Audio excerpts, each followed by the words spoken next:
89 doğumluyum. Aslen Bulgaristan göçmeniyiz. Doğma büyüme Konyalıyım.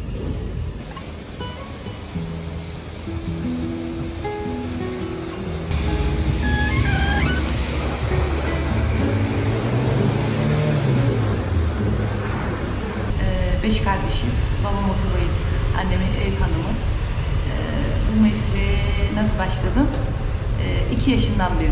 Babamın yanında git gel. Sevdim yani. Kendine geldim artık. Ha? Kendine geldim artık.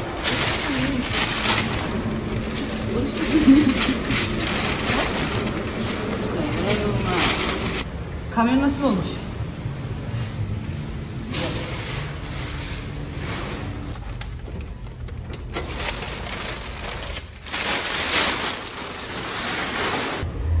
Daha sonra tabii yaş ilerledikçe sanayide hani bayanların çalışmayacağından dolayı okul bitti işte 8. ortaokula kadar. Daha sonra açık öğretime başladım. Dışarıdan açık öğretim okudum. Daha sonra çalışmaya başladım. Özel sektörlerde, birçok yerde. Çalışırken de kendimi geliştirdim. Daha sonra geliştirdikten sonra baktım hakkımı alamıyorum çoğu yerde ya da sigorta yapmıyorlar ki halen öyle. Ben de dedim kendi işimi yapayım. Direksiyon dersi eğitimi aldım bir sene. Sertifikaları aldım. Dedim bunu yapayım. Baktım birkaç sürücü kursuyla görüşme yaptım. Olmadı.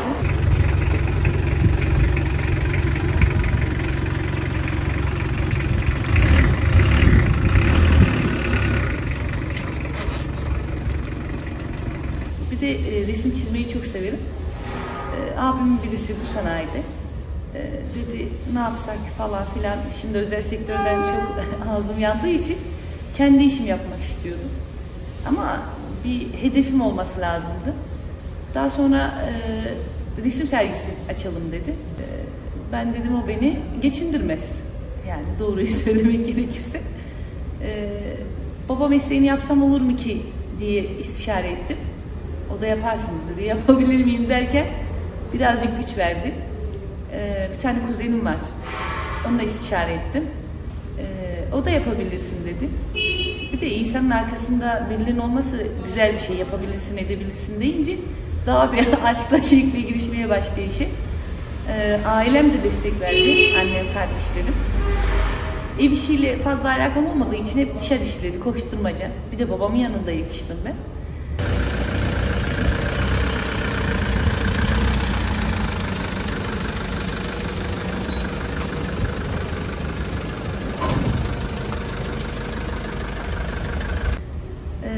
Üç ay bir eğitim almam gerektiğini düşündüm.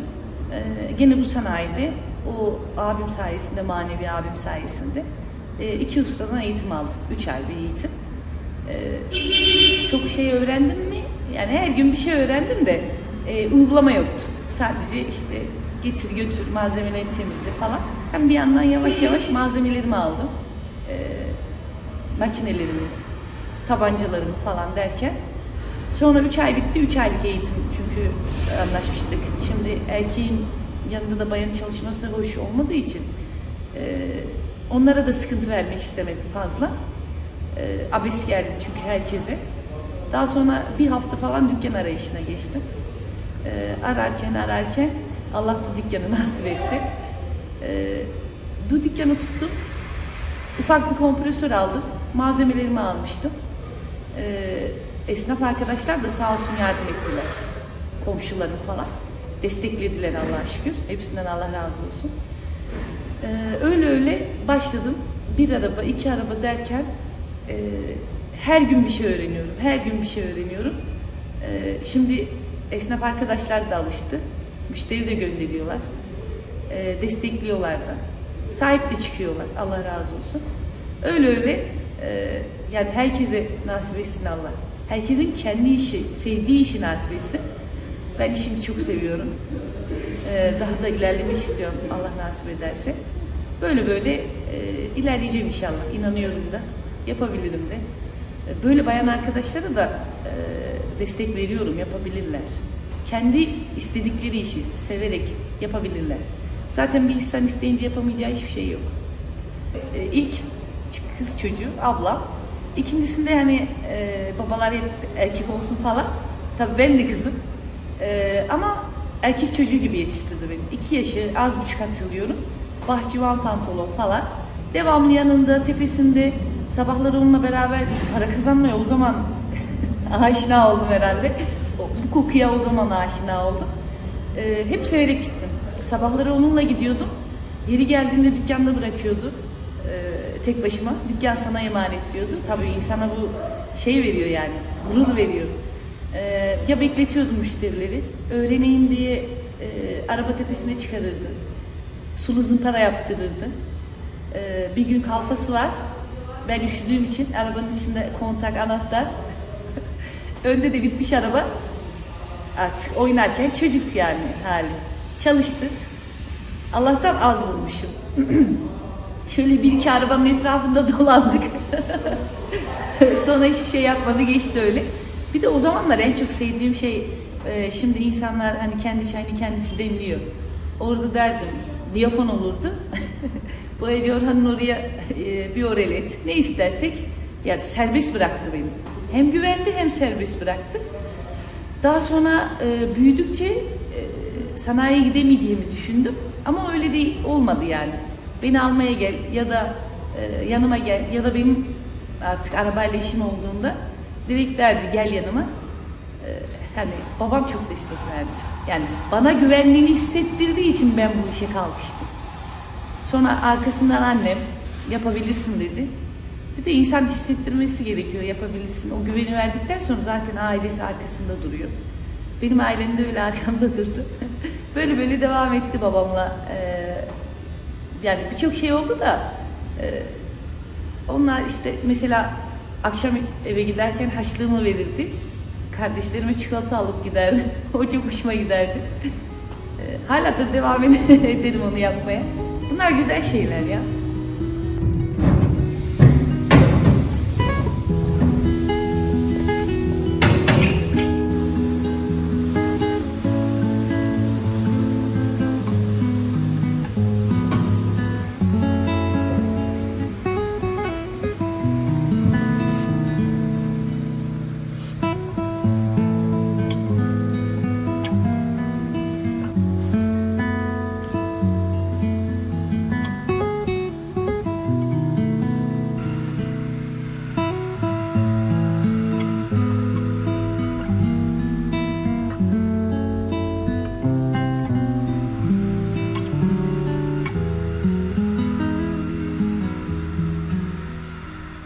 Şimdi hani şöyle de düşününce özel sektörde çalıştım. Buradan da söylemek isterim zaten. İçimde kalacaktı. Dışarıya vurayım. Yani özel sektördeki insanların, erkeklerin diyeyim daha doğrusu, hani saklı gizli iş yürütmeleri hoş olmuyor. Ben bunu çok yaşadım. Çok arada kaldım. Ama sanayide herkesin dalağı dışında olduğu için neyse o gösterdi kendisini. Özel sektörde öyle değil. 2 karakter taşıyorlar. O yüzden bu hoş olmuyordu. Bu sektör, hani sanayi çok abes karşılıyorlar falan filan. Ben de ayak uyduruyorum zaten. Böyle bir şey yaşamadım. O kadar çok yaşadım yani çalıştığım özel sektörde hepsinde yaşadım. Ama bu sanayide öyle bir şey yaşamadım. Şimdi o sektörde insan kullanıldığını da hissediyor. Yaptıkça daha çoğunu istiyorlar ama hakkını vermiyorlar. Ama bu sektörde ya komşuluk bile çok güzel. Yani bir şeye ihtiyacın oluyor. Onların sana ihtiyacı, senin onlara derken kaynaşıyorsun yani anlayışla karşılıyorlar. Ama özel sektörde bir hastaneye dahi sorgulaya gönderiyorlar ki kendileri de gidiyorlar. Bir hastaneye gittiğinde 1 saat 2 saat kanlıydı, tahliliydi sürüyor. Ama neredesin, ne zaman geleceksin?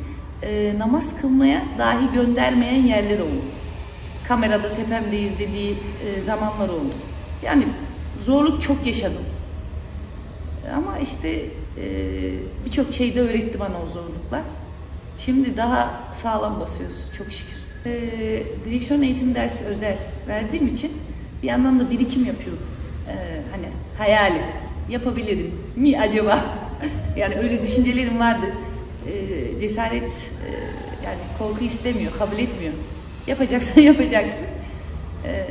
Bismillah dedik. Parça parça malzemeleri aldığım için onları bekletiyordum zaten.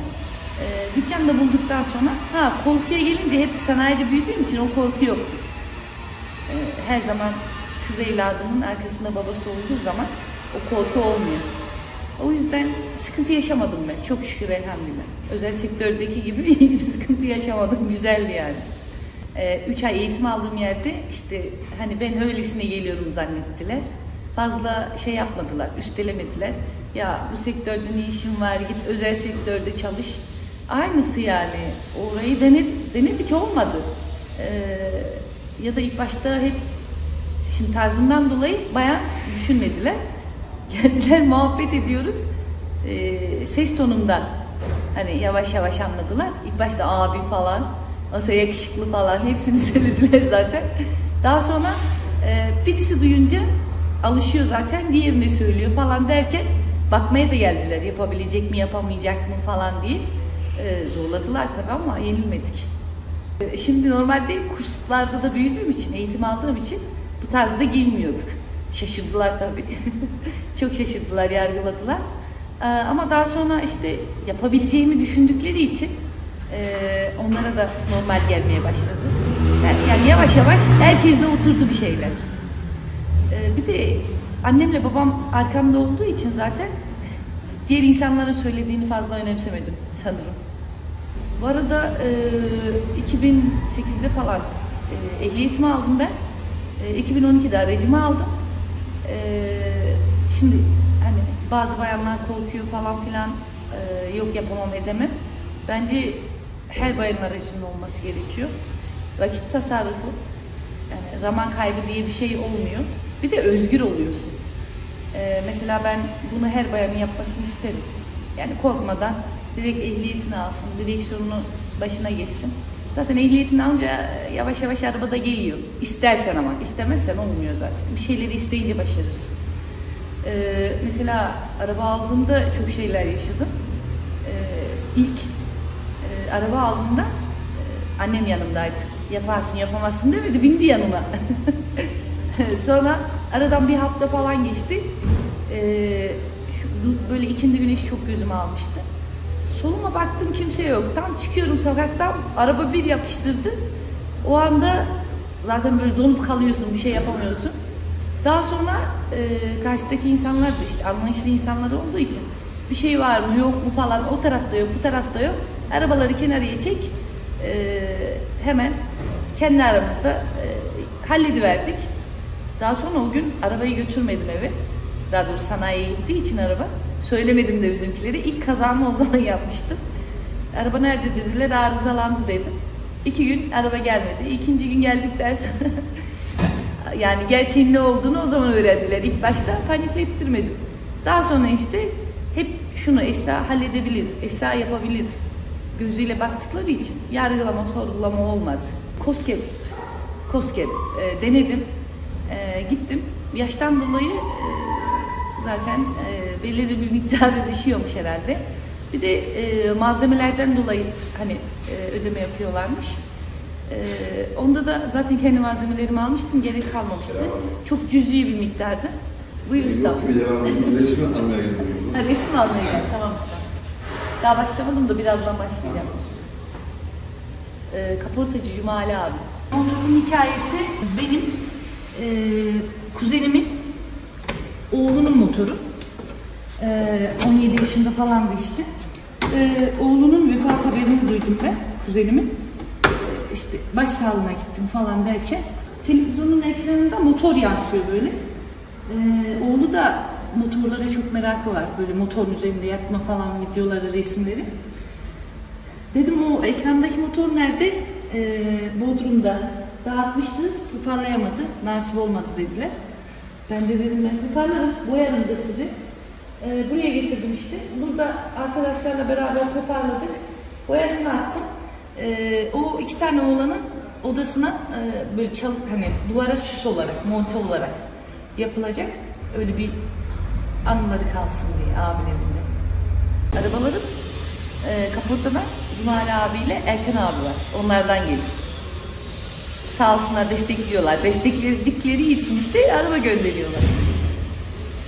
Tabii insan hayali olmazsa olmaz zaten.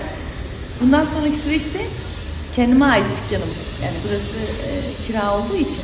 Ve babam gibi otoboyacısı olmak niyetim. Tabii 10 fırın ekmek yemek lazım derler ya. Onun gibi bir şey. O da destek veriyor, geliyor. Normalde hazırlığını yapıyorum. Macundur, astardır.